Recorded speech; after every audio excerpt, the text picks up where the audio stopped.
আসসালামু আলাইকুম। কেমন আছেন আপনারা সবাই? চলে এলাম আমার ইউটিউব চ্যানেল ক্যাট ভাইবস থেকে। টুম্বা মোটামুটি ইদানিং সারাদিনই বসে থাকে যে কখন পাখিদেরকে একটু ছাড়া পাবে সে। আর সে এই যে নিচেই বসবে, চেয়ারের উপরে বসবে এবং তাদেরকে একদম দেখবে।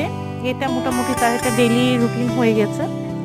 এখন তাকে কোনোভাবেই ভিতরে সে ঢুকতে চায় না। সে এখানেই বসবে, এখানেই বসে বসে ওদেরকে দেখবে। যতক্ষণ না পর্যন্ত তার মনে শান্তি না হয় সে ততক্ষণ পর্যন্ত এখানে বসে থাকবে।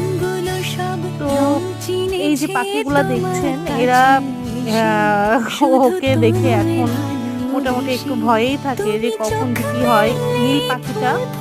নীল পাখিটা সেদিন লেজ টেনে ওই নীল পাখিটার পশম উঠায় ফেলছে, সে খাঁচার বাইরে থেকে হামলা করেছিল।